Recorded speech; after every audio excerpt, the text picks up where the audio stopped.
Many folks in the fandom have always referred to Super Saiyan 3 or thought of Super Saiyan 3 as being kind of a wasted form in Dragon Ball Z.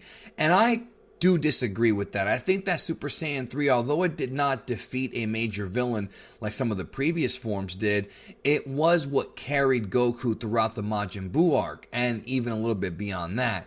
Dragon Ball GT's use of Super Saiyan 3 has always been rather bizarre to me. Now, if you want a meta answer to the question, the most logical meta answer is that GT had to de-emphasize Super Saiyan 3 to make room for Golden Uzaru and Super Saiyan 4. It's like what they've done with other transformations in the past. And so when Goku fought Baby Vegeta made quick work out of him, and the whole reason as to why Super Saiyan 3 gave Goku so many problems, or at least the reason that was told to us, is because of the fact that he had a small body and that his smaller body could not maintain the power of Super Saiyan 3 despite him having a tail. And one would think that the tail would give a Saiyan his true strength back, or at least that's what was told to us at the beginning of Dragon Ball Z. Now, with Dragon Ball GT and this whole concept of Kid Goku being unable to maintain that form, I have a bit of a problem with this. Now, the previous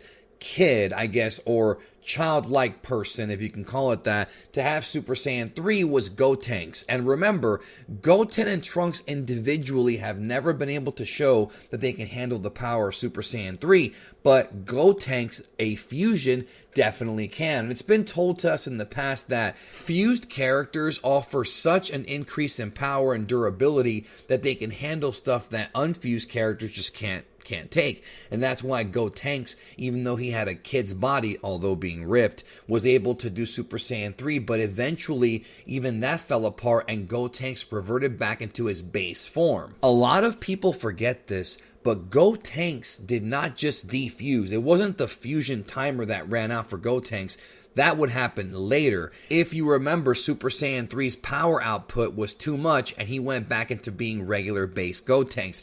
This would be a teaser of an idea that would be fully incremented in the fight between Goku and Majin Buu, when Goku tried to use Super Saiyan 3 full power and wound up burning his body out, which goes to tell you that this transformation, at least at that time, was not mastered and was still sort of a prototype move. However, by the time Dragon Ball GT takes place, ignoring the filthy dub changes, Dragon Ball GT takes place 5 years after the end of Z, not 10 like the dub. 5 years is the correct time frame. So when you think about it, that means that Goku would have been using Super Saiyan 3 for 15 years up until that point, because, oh, actually more than 15 years, because Goku learned Super Saiyan 3 at some point during the 7-year time skip between the Cell and the Buu saga, and then you have the 10-year time skip in between, when they killed Kid Buu and the arrival of Oob in the 28th tournament, and then you have the 5 years for GT, so could be 17 years, 16 years, it's definitely more than 15 years. Now remember,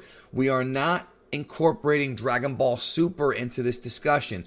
Dragon Ball Super, in the event of that anime, manga, that story, cannot possibly take place during the 10-year time skip. Same thing goes for Battle of Gods and Resurrection F if you are going to include the GT portion of the story, because when GT was written, there was absolutely no way that they had any idea that Toriyama would ever produce more stories during the 10-year time skip and give Goku more forms. So you have to kind of erase everything after 2013. Just erase all that crap and just look at the original continuity. Goku would have had 15 years to master Super Saiyan 3, adult or kid body, and you would think that by then he wouldn't be able to, it wouldn't be a problem. But unfortunately, it was a problem. And the only thing I can think of is that Goku was still getting used to his kid body, even though he had it from the beginning of GT, and it's just one of those things where the form puts out too much power for a small body. And remember, these fights take place in a